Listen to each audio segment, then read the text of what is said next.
The first time ever that Singapore produced winners for this prestigious award. The only team to serve Asian cuisine for the competition instead of the usual Western cuisine in fine dining. Holy shitballs, dude! One for the country, man! Oh, hell yeah. And one for Asians. Welcome to the studio, ladies and gentlemen. I give you the young chef that will rule the culinary world, Chef Ian Tan. I'm pretty sure Kai Peskili has tapped on the record button. Am I right, Kai? Yes. I can hear you. Oh, already? Oh, my. Always be a recording. Always be a recording. So you can grab the best stuff from time to time. Yeah, of course. And we see whether or not we want to add these things in. But sometimes we don't. Usually we don't. But sometimes we do. It all depends on the guest and whether the guest has said something that we go, oh, wow, that one we can use. Are you picking up a lot of gunk from my mouth, Kai? Or you can't hear because you have no headphones. I am picking up gunk on my own. Okay. Hi, everyone, and welcome to this episode of the Chris Hansen Conversation. Yes, we have started the season.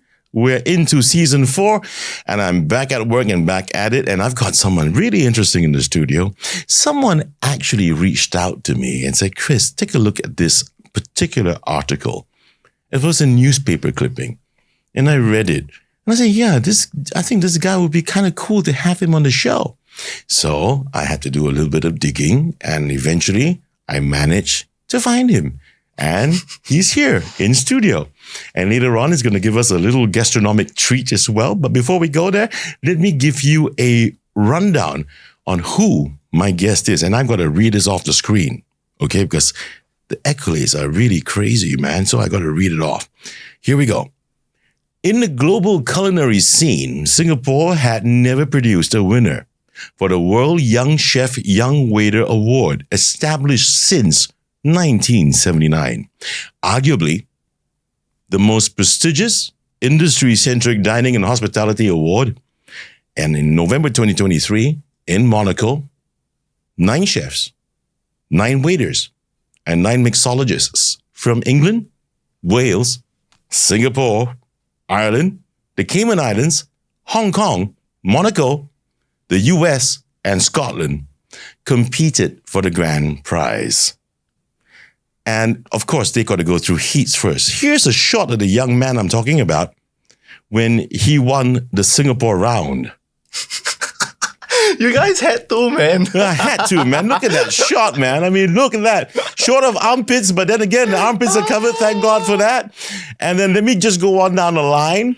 Each nation sends in a team of 1 chef and 1 waiter, with mixologists being an option. But Singapore sent up 3, including a mixologist. And the option for the chef is a 3-course meal presented to a judging panel.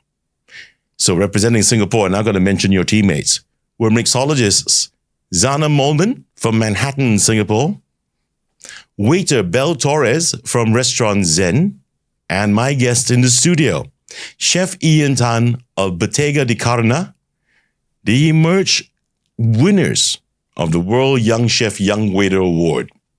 There you go. 3 very happy people.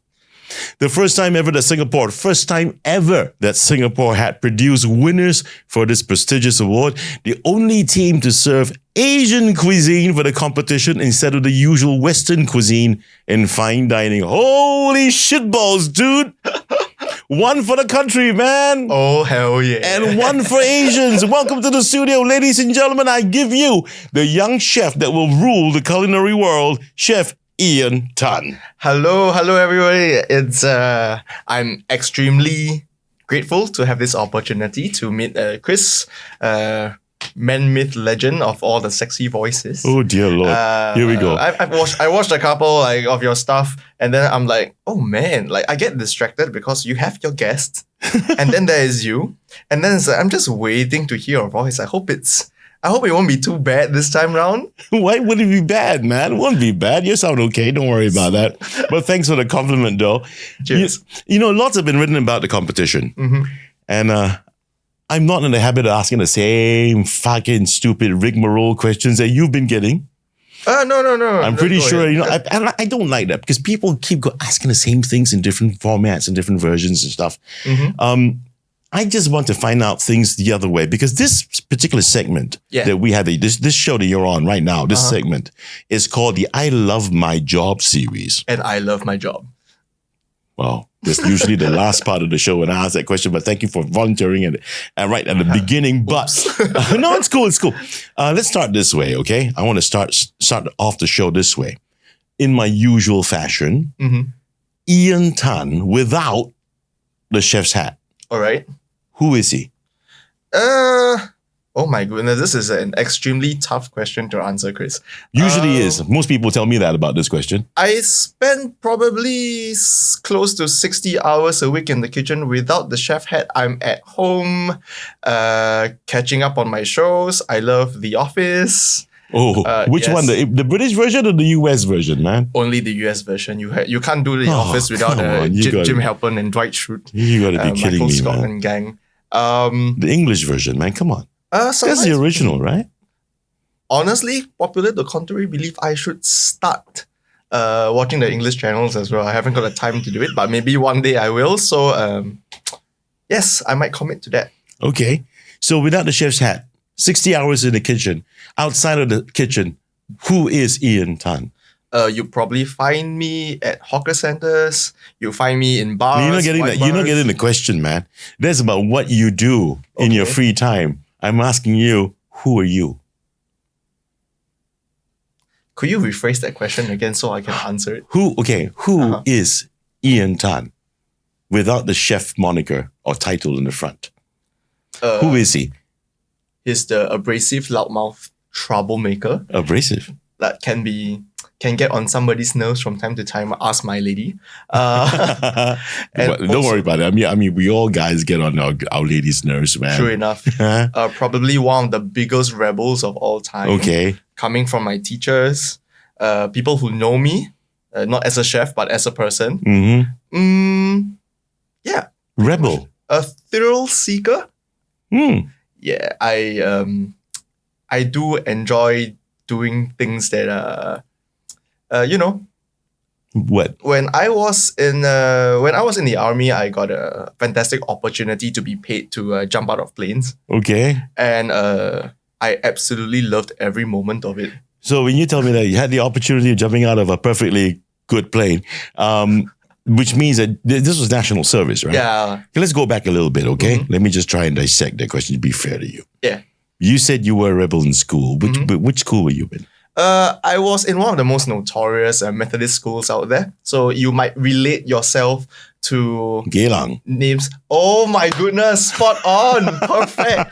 Yes, I was from Geylang Methodist Secondary School. Okay. Best place of all time. I was the kid who would borrow a basketball just to treat it as a soccer ball in the netball field in the middle of a quadrangle. Probably broke a couple stuff. I was that student counselor who would have extremely long hair and still got away with it. But you were a student counselor nonetheless. Yes, I was. Yeah. I was actually an executive community member of the welfare committee. Right. So, but I think I put on a good show for the guys as well as the teachers.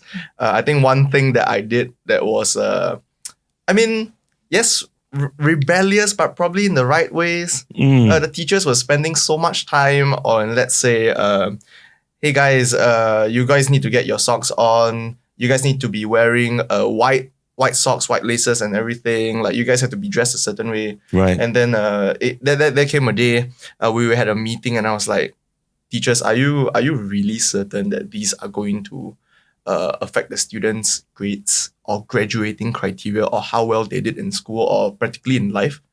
A sock isn't going to change anything. A t-shirt isn't going to change anything. But don't you think that's about having some discipline, some amount of decorum? I'd rather they put in this kind of values when it comes to studying and how you conduct yourselves outside school. Not too much on how you dress. And lo and behold, the rule went through. Colored socks, colored laces, and ankle socks were allowed in school. This was quite a way back, and the teachers had more time to teach Right. rather than catch students on their socks. That's how you see things, huh? Yeah. Okay. All right. And then from Geylang Methodist, you went through, of course, you did your O's. Mm-hmm. And where do you go after that? I was a straight B student. I couldn't really decide between. I was like looking around the room and thinking how much it was to set up, because I was offered 2 diplomas. So one of them being currently defunct Baking and Culinary Science in Temasek Poly. It's defunct now. It's defunct now already. Do you know why? What the informations that I've been given is more so like Singapore has been trying to move forward on our education on entrepreneurship as well as business, rather than things like cooking, nutritional science, etc., etc. Right. So they actually combined the course of culinary science together with culinary and catering management. Okay. So instead of being science focused, being research focused, being cooking focused, people could actually set themselves up for a better future. Let's say owning a business. Like for example, myself as a science student, I'm a little bit more analytical when it comes to how to cook. Like when, let's say, you want to cook a good steak, I'll tell you how and why you can achieve it. Like when you dry age it, what goes on, etc., etc. But for a business student point of view, it would be more like it generates better profit.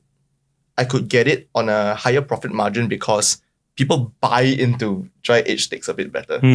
So what's your take on that? I mean, do you think it sounds to me you rather let's talk about the science of cooking it rather than the business end of it, because there's got money involved. Each to their own. But you? How about you? I'm quite the geek, and I really feel most restaurants in Singapore, the most successful ones, take a non-biased opinion. Sure. Max Wine and Kitchen, for example. She's been running a restaurant for 28 years. Yeah. And if you've been running literally anything in the planet for 28 years, you've got to be doing something right. Yeah. Okay. And one of the things I see is that she has never come out with anything gimmicky for better profit or upsell her customers extremely luxurious ingredients. Right. She's not even really followed the trends. She does something to her understanding, whatever she believes in, which is just good, honest cooking. Right. Okay. But when you're talking about young people going into, say, the poly, and now that the poly restructured, reformatted the way this is taught, I think there's 2 schools of thought. Yeah, I mean, since we're on that topic, man, I'm still on the topic about who is Ian Tan. Okay, go for it. But since you raised this, and I don't want to jump off the opportunity, I'd rather jump on the opportunity of talking about this. I've always believed, in most professions, especially when it comes to trades. Can I call this a trade? Yeah, I think I can. Like for example, musicians, entertainers, and perhaps even chefs like you. That it is always important to also take care of your business, because you have your craft, right? And right now, maybe the schools, the polys are focusing more on that, teaching you how to take care of business, because the craft, you will eventually definitely get there. What do you think? Do you think I'm right or wrong about what I've just said? It's a very, very broad topic. To be very frank, I mean, I'm not in your industry, so I'm just speaking out loud, thinking out loud. What I've noticed in Singapore is that people become way too business focused. Some of the trends that I've noticed, I started working in a ramen shop. Okay. Way back. I was, I think, 15 years old when I jumped on board. There was not enough staff in the kitchen, so they wanted to drag someone from the service side to help out in the kitchen. So that's how I got stuck and never left the kitchen. Since then, Ramen Champion took quite a downfall when after 2015, a huge tsunami of ramen restaurants came to Singapore. Right. You see them popping out of nowhere literally at every corner of the island. Yep. When it used to be the most non-halal thing, they made a halal version out of it, and it got sometimes even compatible. Like it can get even better than the supposedly non-halal versions. However, what happened at the end of the day, when you are also business focused, when you're jumping on the train of, guys, this is earning money, let me do it too, this strategy works, let me learn from this person, and then try and do better than this person. It gets so competitive. Right. They all kind of collapsed at one go. How many good ramen restaurants are left here in Singapore? So what you're saying is, in short, would be to focus on, you said that earlier too, right? Good, honest cooking, and stick to your guns and what you believe in, right? And Absolutely. not be too sucked into the business and economic aspects of the craft. It might be even a social thing. People feel comfortable when they fit in with other people. So if you purchase a Rolex as, let's say, you are a financial advisor, and then you're young and budding, and your superior wants you to say, dress like you should, just like you can sell a financial plan, and then they're like, hey, you need to get a Rolex.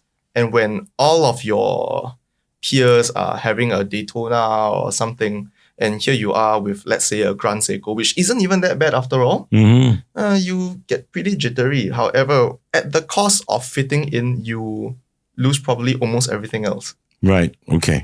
Okay. Right. Okay. Let's go on with who is Ian Tan. Don't get me wrong. I'm still trying to understand the question. I'm not trying to run. No, don't worry. I'm not here to pressure my guests. I never want to make them feel uncomfortable. So I'll help you along. Okay. So I'm moving down the line. It's in chronology. So after that, you had 2 offers for diploma. Yes. Oh, yes. Okay. Oh, you went so far. No, it's cool. Don't worry. Don't worry about it, man. Don't worry about it. It's a podcast. Man, it's a conversation. It's a chit chat. We're here to talk shit. I don't even sometimes think about the cameras being in front of us. It's cool. Okay. So let's go this direction now. Okay. Yeah. So you were offered 2 diplomas. What did the diplomas? I was a drummer back in secondary school. A what? A drummer. I hit stuff to make things sound good. I have some of my own gears at home, which I haven't been able to use. Oh, them you drum? for a while. Okay. So I was offered a DPA into the Diploma of Music and Audio Tech in Singapore Poly. Holy shit, man! Were you there as well? No way. Look, I've been saying this on almost most of my episodes of I Love My Job. This man has got a diploma in BTC. What is that, may I ask? Bottega. What is what? You can't. Oh my goodness! What is that? That doesn't even mean. Bottega. You don't know what's Bottega? Don't. I've got 4 levels. That's all I got, man. Okay. Yeah. No, what I'm saying is that I would have jumped at the opportunity if I were offered a diploma like what you just had, you just said. The diploma in what in music and audio tech. Oh, geez, my goodness. Okay. Super well sought after. Which means you're pretty good at the drums. I would say I'm all right. There are definitely, the Chinese saying goes, 一山比一山高. Okay. Like you can't just, if you think you're good, you just need to scroll YouTube or just like flip on your TikTok and Instagram. Well, let's put it this way, man. You must have been good enough to have been selected for it. Well, I'm humbled. Okay. So, and what happened? So I actually consulted one of my greatest mentors in life, i.e. my mother. Okay. I was like, what do I choose? There are two great loves in my life. How could you just take away music or food? Like it's a super tough question. It's like if you love to drink and then like it's like choose whiskey or choose gin, and you're like you can't do this to me. You really can't do that.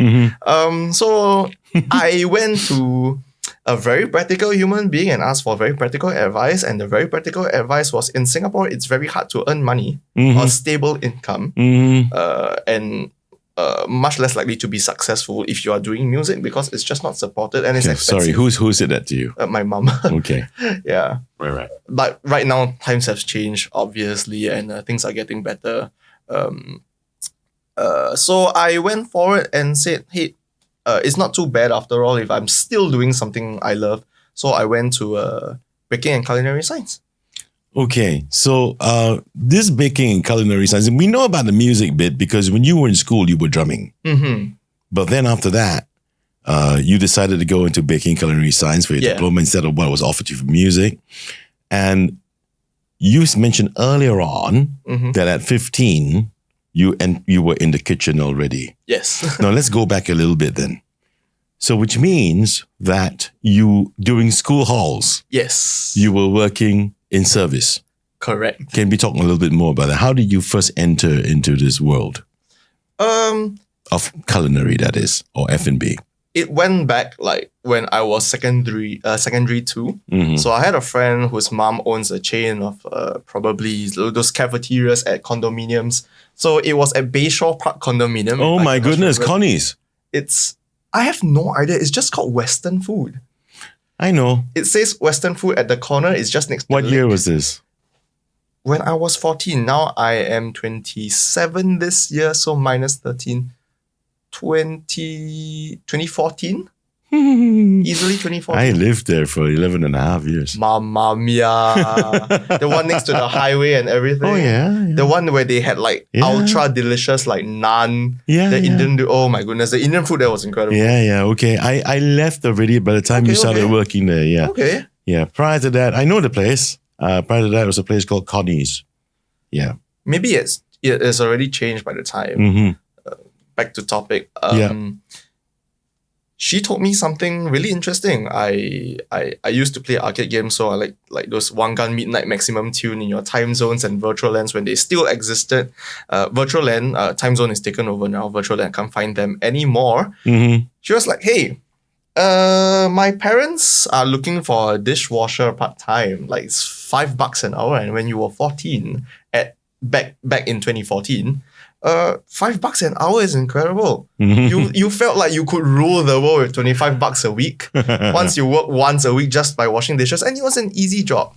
But it's more like the smells and the scents that caught me. I had an incredible Indonesian Indonesian helper from Manado. Her name is like Grita.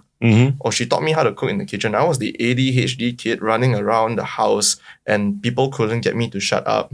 And she was like, you know what, just help me wash the dishes, chop some garlic.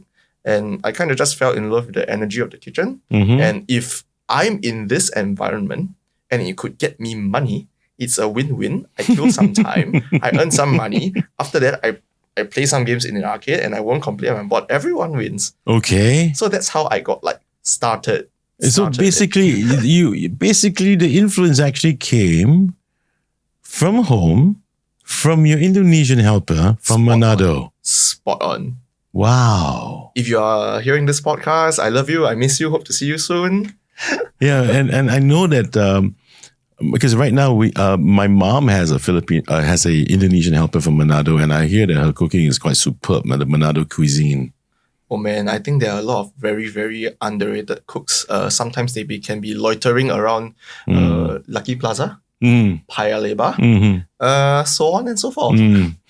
All right, so wow, that's actually quite a good story. So you actually can attribute your beginnings into how you really started to realize the realization that you just might like this being in the kitchen is at home through your former helper. Absolutely. Wow. I would say definitely true.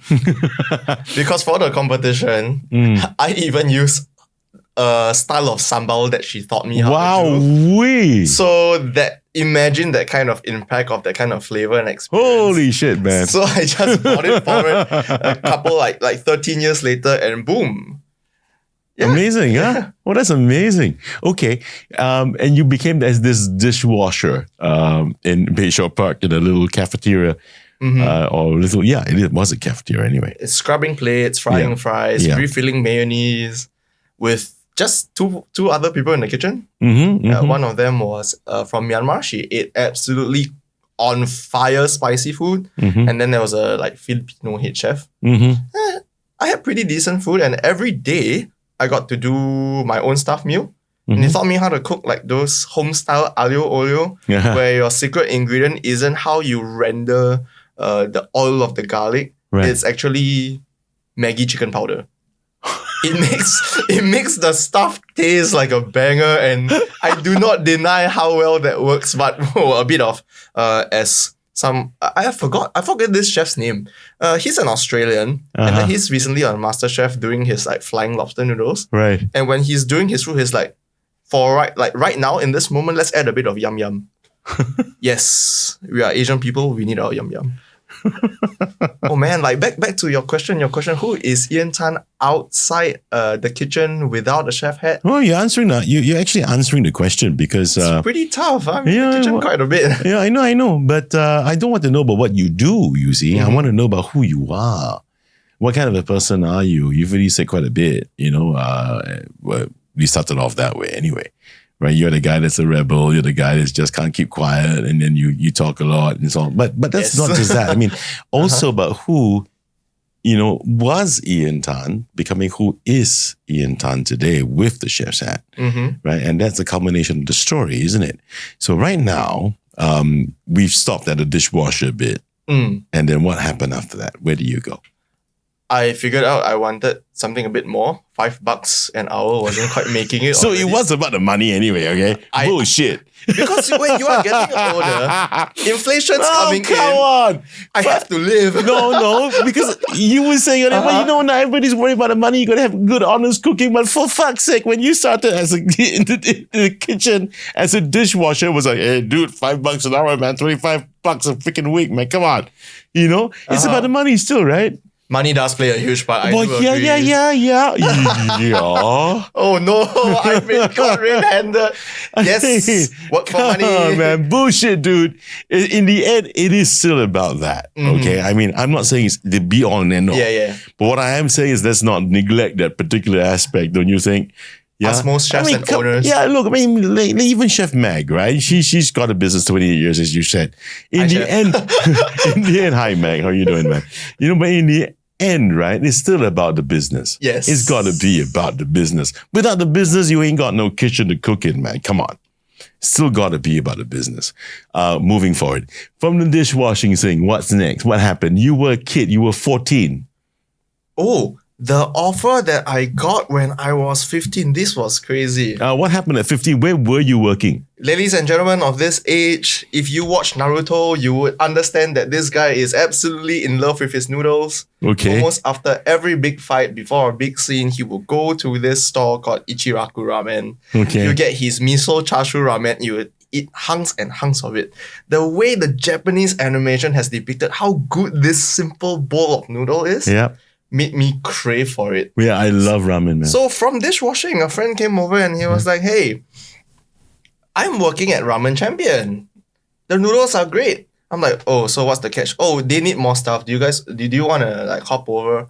The pay is $6 an hour. I was like, no, that's not too different. He's like, here's the catch, bro. You watch Naruto? Yes. How would you fancy a bowl of ramen every day for your staff meal? I was like, oh, hell yeah. I was like, give me the contract whenever, wherever is it, I'll go for it. Sign the papers and like, yeah, I was like, but when you're underage, 15 was, I think 15 was legal already, 15, 16. 16, yeah, but not 15. I think I signed the papers when I was 15 because I remember like secondary 3.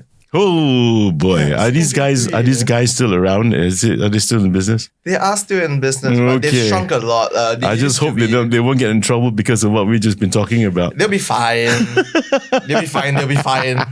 All right, so I've got the opportunity of eating ramen every freaking day, so I might as well go work this job. So cool. The hunger was the motivation. Okay, The animation was the motivation. and you took on the job to do what? I was signed more like a waiter server, so I would stand at the gates and be like, "Irashimasu, ramen dozo." Like that's pretty much it. And then there came the day. I think it was written on the papers as well. We were supposed to have 4 staff in the kitchen per stall. Okay. Ramen Champion was an amazing concept with 6 different ramen shops from Japan. Right. Franchises that were bought in, different concepts. So you get ramen from literally like Tokyo, Hokkaido, Fukuoka. So you get like styles like Ieke ramen to Jiroke ramen to Hokkaido Sapporo miso style ramen, etc., etc. So we were supposed to have a minimum of 6 times 4. That's 24 staff per week, per weekend shift. So you are talking about at least we are filling up probably more than 1,000 customers a day. Each stall will sell an average of 250 to 300 bowls of ramen. Holy crap! At its peak. Oh boy! And one fine day, 2 staff called in sick. There were 2 people in one of the shops, and they're like, "Ian, you have to get in there. Like we need to churn the food. Yeah. But at that time, did you even know how to cook? I mean, I know you learned it from home. That's Indonesian cuisine. But when you're working there as a server or a waiter, were you ever in the kitchen? Did someone teach you how to cook up ramen? So it was a split shift between 3 to 5 p.m. That's when I had my lunches. Yeah. And when the staff was sleeping and they're like, you want to cook your own noodles? Go ahead, go and do it. Okay. They showed me once and then I kind of got a hang of it. Not really more of the preparation work, but more like the service steps. So everything has been prepped up, the seasonings, the noodles, the stuff has been cut, like your spring onions are already done, your eggs are already cooked. So you just have to put them together and... So that was simple. It was assembly, basically. Yes. In my little puny little brain tells me it's fucking assembly. Okay. Yeah, just put A, put B, put C, put D, put it together, make sure it's nice and hot. And but on the menu, there's so many items on the menu, man. There's a lot of variations of putting things together, right? Oh, you knew all that? Pretty much. I studied the menu every day. So part of my job was to recommend customers of what noodles should fit their palate because 6 different stalls, 6 different kinds of noodles. Right. So I went to do a bit more research. Being the geek I am, so I'll go back home. I'll open up Google and I'll surf the net upon like what is a Tokyo shoyu ramen versus a Jiro K ramen versus a Yokohama style Ieke ramen. Where did tsukemen come from? Oh, I was a fanatic. I went for it. Okay, so I've heard you use that term a few times already during the shoot. Geek, I'm a geek. So in order to be a great chef, you got to first be a geek, right? Fucking hell. You have to be pretty obsessive, I guess. To know what you like to do, I think you need to be very, very obsessive about it. Okay. Being obsessive doesn't mean you're a geek.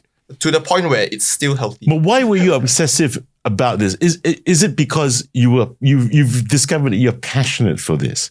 Or is it because you're just naturally like that? You just want to find things out. In anything you do besides cooking, you will want to find things out. I'm trying to discover aptitude here. At that point of time, I feel I didn't think too deep into what kind of a person I was. Right. The motivation came from a point of, I'm hungry, I want ramen. How do I make my stuffed meal better day to day? So yes, I started throwing random stuff inside. Okay. And then some were hits, some were misses. And yeah, it's just about trial and error. And I had so much fun doing it. I never regretted a single day. I had fun every day at work. Good. As a part-timer. So at 15 years old, you ended up as a server in Ramen Champion. And then these guys, one fine day, 2 guys were on MC and you took over, right? And how did the bosses feel about how you did? The bosses pretty much did not look too much. As long as the sales comes out, the noodles comes out, there's no complaints. Right. On Google, their ratings just didn't go down from that day. Right. I think they were okay with it. They didn't. How did you feel about it? I felt great. I felt like time flew. A lot of times when you're doing any of your part-time jobs, sometimes things can be a bit mundane when the day is really slow. Right. So if you're talking about how to get like 9 hours past really quick and then the day just goes, the week just goes, especially during holidays when your schedule isn't filled or when your parents aren't taking you out for holiday. Yeah. And when you wait till the end of the month and then you get that, I'm caught red-handed again. When you get that cash into your bank account. What have I done? Good, honest cooking my ass. Good, honest cooking. From what kind of motivation? What the fuck? Okay, so... Oops, I did it again. Oh my, he's doing a Britney. Right.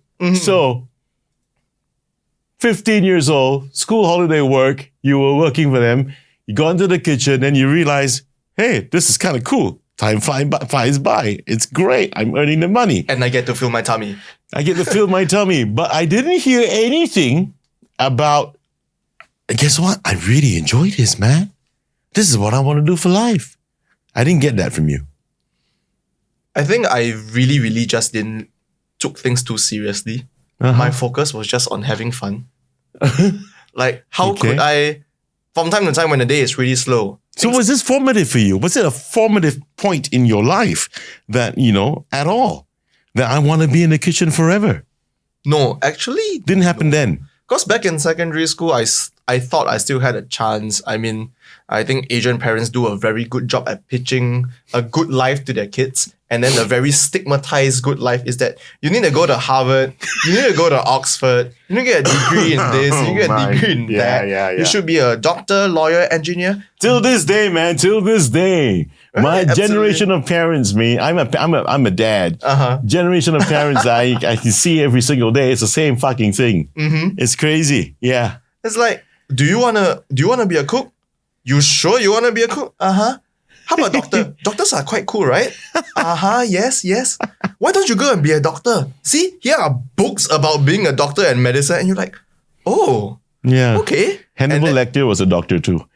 And then your parents would be like, oh, thank goodness. Oh, yes, Hannibal Lecter's a doctor. He's a damn good cook. As well. Guess who else is a doctor? Me. I amputate stuff from time to time.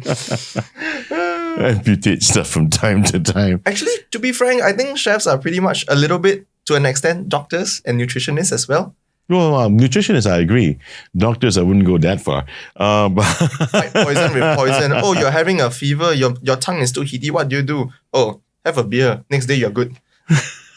It's worked. It's worked. If you're hearing beer this, it and can work. salt. Beer with salt. Beer and salt. Yeah. Spot on. Yeah. Only lagers though. Yeah, I know. No stouts. No yeah, I know. porters. Then Yeah. after that, well, okay, I'm not going to advocate all this right now. Oh, no. But let's move on. Let's All move right. on. So at that time, there was no aha moment yet. Not yet. Yeah, okay. So Not that I can remember. then, of course, you had to go.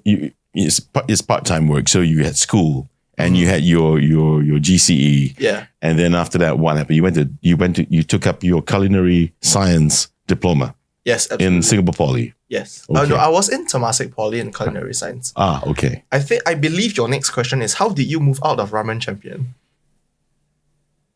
Not really, because there's a part-time job. Tell me, is this an important part that I should ask? If it is, Perhaps. tell me about it. I thought it was a good progression. I was in Ramen Champion part-timing for, I would say part-time, it's quite a long duration. Because you told me that it wasn't formative for you. That's Ramen Champion for 3 years. Okay, but Just it wasn't having having fun, but it wasn't formative. Not too much. That's why I moved on. I want to find out where was it that was formative for you, that you had that aha moment. You decided to go to culinary. You were in Ramen Champion. You had another option to go into music. So why the fuck culinary? Was it because there was an influence from Ramen Champion? I just felt when I was in Ramen Champion, I did learn a few tips and tricks on how to cook and how to put stuff together. So outside of ramen at home, sometimes I would be hosting guests. And people do know me as a baker from time to time back in secondary school. Right. So they'll be like, hey, Ian, my friend's birthday is coming up. Would you like to make a cake?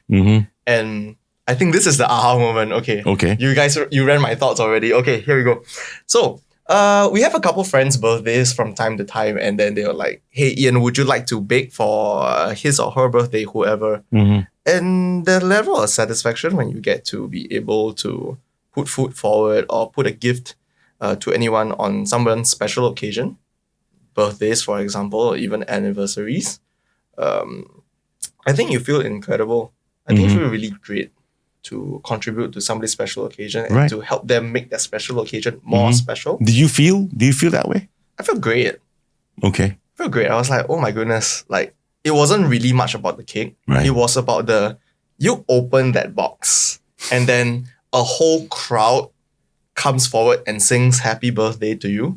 Usually the cost of that right now could be anything. It could be a candle literally on top of a fresh iPhone Right. out from the box from Taobao or wherever. But at that point of time in school, it would be a cake. Right. It usually is a cake. Unless you're talking about culinary school, sometimes it's a bouquet of kale or watermelon. I mean, if I ask someone to bake a cake for me, I hope the cake to be a big one. A stripper comes up from the top or something. Chris, no. I mean, that would not really be a cake anymore. It'd be a box, actually. You have to get that somewhere else. Right. So you feel that at that time, the joy of baking, cooking, which is part and parcel of culinary, right, is to be able to provide, to give that kind of joy. to others, contributing to something special in a special occasion, right? Just repeating what you're saying so that, there's context again. Okay, right. So now, at that time, you felt that was the aha moment because when it came, because to me, what I get from this so far, until you just mentioned this, was that when you were offered the two diplomas between music and culinary science, it felt that you were more in tune towards music than you would be towards the kitchen. You are not wrong. Yeah, and making the decision because based on what your mom's advice was, musicians and all these band boys don't make money. Sorry, but that sounded absolutely just like her. Oh no, not that deep though. But we'll see how it goes. But it did seem to me that culinary was your second choice. If your mom didn't say that to you, would you have gone to music? I would have pretty much landed myself in the music industry in Singapore. I don't doubt that. If it doesn't work out for me, who would have known? I might have been car sales, property sales. Just like quite a good number of people. I don't mean to discriminate. I think it's a good career. However, a lot of times when my friends get drunk who can be like looking for like, I have a friend, her name is Audrey, is really, really fantastic person. I think she was in aviation because her parents asked her, like, it's a good career. You got something coming up for you. After pursuing, I think she got a degree. She totally did not enjoy her job. Every time we went out, we had a meal or anything, there was no spark of life in her. Her passion was a lot on marine biology. Right. So she outed her career path after like being in it for like couple years, like easily 5 years. Now she's a full-fledged marine biologist. And she happy? She's absolutely happy. She's like, hey, what do you call those little sea slugs again? Nudie something. What did you do? I don't know. Anyways, she would spam me pictures of you're asking me difficult questions like that. She would spam me pictures. I'll try and stop to get like. As mentioned, can be a bit of a nerd. There we go. So she would send me pictures and I'll be scrolling on days on end on like little cute sea slugs that you can find off Sisters Island. Right. And I feel like that's life. Because because you do, basically what you're saying is love what you do what you love. Amen, hallelujah, yes. Yes, I really believe so. But I think that if that's the case, if you had pursued music and you love music, you love drumming, do you? I do. I still do love drumming. Okay, so you could have made it your own as well. To an extent, I also feel your passion projects or how like whoever or whatever you're doing, you still have to make it sustainable. Like at the end of the day, we need to put food on our table. Of course, yeah, money. Can music put money. food as okay, I get it, Chris. We still need to put food on our table. So to an extent, if I want to continue drumming, I still need a job that helps me to drum. Yeah, but then again, being in the music industry doesn't just surround drumming alone. Because if you get a diploma that says audio tech as well, right? I think I will be the person who look at the board, like the soundboard. If I'm staring at that right now or whatever he's staring at, my brain's gonna burst. No, I get a headache sometimes when I do a little bit of costing and the Excel sheet comes out. Right. I'm like, I can't do this anymore. I need to watch a show. I need to go for a run. And then if I just can't like, so maybe it wasn't too much for me, the logistics and everything, because back to what the music industry is. Yeah. Like your show is, let's say, an hour and a half. Right. But the setup could be days. The organization could be months. So I feel being in the kitchen at the end of the day, coming from my part-time job as well as drumming from time to time, being in the kitchen has more immediate results. Okay. Most of the time, I'm not getting to like fermentation or like 128 dry aged steaks, but yeah, I think there was a little bit more kick in the kitchen for me at that point of time. So when you entered into getting the diploma into Temasek, were there any tinge of regret at all? Not at all, actually. I found myself to be enjoying my course a lot, even though I had a hulking chef to come in the kitchen and be like, hey guys, like first lesson ever. His name is Chef Gary. Amazing gentleman. This guy would give up more than himself to teach his students. So when we had competitions, he would stay. He's a married man with kids. He would stay past his curriculum hours to 10 p.m., 11 p.m. just to help train his students for competition. Right. So this man was standing in front of me. He was a huge hulking figure. His first words were, this is going to be the first practical lesson for you guys. My advice is that if you can't find it in yourself to give up your holidays, the time you spend with your family and friends when they can spend time with themselves, or you can't commit to more time for others than yourself, I suggest you leave the course right now. That was my first ever lesson. That's wisdom there. And I asked myself, could I give that up for a future? I was like, I think I have been. I counted all the Christmases, the public holidays, the PH, the weekends, and I think I gave it all up. But for a reason which I'm not very proud to say, PH has double pay.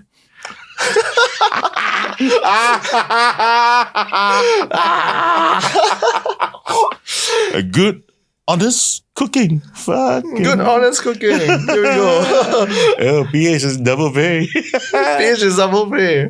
And but yes, I could spend that kind of quality time on my breaks and vacations as well. So am I okay with not being on the hype train with everybody else who was going to Marina Bay Sands to catch fireworks? I told myself I'd be cool with it. So I stuck by it, and I really enjoyed my time in Temasek Polytechnic. So you decided there and then that I can do this. I can do this. I can make that sacrifice. The thing in my head was like, why not just give it a shot? And right now you've been working in the kitchen for a total how many years? Professionally, after NS, Yeah. I would say 22, 23, 24, 25. I think about a good 5 years. Okay, this 5 years has gone by. Now that you're in my studio, now that you've recounted this story to me about what Chef Gary had said, whatever he had said to you then at that time, and you said, okay, I can fucking do this. It's been 5 years so far. Only been 5 years Only so been 5 far. years. Okay. A good 5 years because you got this accolade, which is freaking amazing. Thank you. Really, thank you so much on behalf of Singapore. Again, thank you. But I would ask you, you made a decision then when Chef Gary spoke. Now it's been 5 years. Do you still feel the same way? I do. That this decision you've made to sacrifice all that time as a chef in the kitchen, any regrets? No, not at all. I'm pretty sure we all in any kind of job and situation have our up times and our down times. Are you being politically correct here? Yes, I am. Fuck that. I want to know the honest truth. How do you feel about it? I feel amazing. I feel like back to the feeling where you give up your time after school, where people could be studying, playing frisbee and soccer. Right. You give up your time. You go to the supermarket. You buy ingredients. You bake a cake for your friends. Okay. And everybody gets so happy. You just feel like you've contributed greatly to this kind of. So the sacrifice that you said that you are happy giving, making, giving up all your free time for people you love. And is made up for because you give joy. I guess it's safe to say that. You know why I'm asking all these questions, mate? No. The reason why I'm asking all these questions is because people watch the show, man. And I ask people, my guests, from different walks of life on the series I Love My Job, what makes them tick? What makes them want to go on? There are people out there who are making decisions. There are people out there thinking about, especially, I like to do a lot of mid-career change talks, or chats with people, with my guests. Those who have made taken the plunge. Yeah. Well, you're different. You're a young guy. You've been in culinary practically all your life. Easy to say, safe to say. Yeah. Since the time you were 14 as a dishwasher and until now. It's a little different. It's not a mid-career change kind of thing.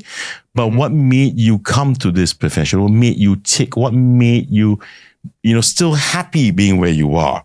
You know, it's an emotional thing. That's why I had to ask, who is Ian Tan? Then what made him tick? You know, what makes this guy move on like this in this world? You know, because Chef Benicito, who was on my show, actually said Love this. Chef Benny. Yeah, he's a great guy, man. He's a real funny guy too. You filled my childhood with 18 chefs. The cheese baked rice was the stuff of dreams. I traveled all the way from Aljunied to Simei to have that stuff. Hey, Chef If Benny. you're hearing this, thank you very much. Shouting out to you, Chef Benny. Chef Benny said this, you know, he said, it's so funny. If not verbatim, yeah? If you want to ruin someone's life, convince him to go into F&B. Whoa, quite a way to put things, but I don't deny it. The F&B, it's really not for everyone. Yeah. We've had people, my dad, for example. So he was in McDonald's, not cooking up a storm, but as a server or kitchen staff, however he did it. He was there part-timing in his youth. Right. And he felt really nice about it. Every day he got burgers and fries. And back then, maybe in the 80s or 90s, it's like, hey, it's a good, it's good sustenance. People were paying probably like $5 to $7. And back in the day, it was a lot of money. Oh, yeah, it was. And you got your staff meal. It sounds like your dad's about my age, yeah. I guess he's, I think 60. No. If it's 80s and 90s, I don't think so. Maybe he's in his 50s. He's in 60s, I think. Really? In the 80s? In the 60s? Or back then in general. Okay. Oops. Yeah, so he would be telling me stories on like how McDonald's was great. Because when I started part-timing, he started sharing his experiences. It's true. It was great. Yeah, working for McDonald's. Yeah, fun. So he retired. He was working for Net Steel as a, I think, oil engineer or shipyard supervisor. Right. So he retired and he wanted a more chill job. And he looked at me coming back home really happy with a belly full of noodles. And he was like, whoa, F&B doesn't really sound that bad. He got his food hygiene certificate. Right. He went to cook at an izakaya. Ah. He left in 3 hours. He was like, nope, no way, no can do, bye-bye. This is the end of chapter 1. Catch chapter 2 next week.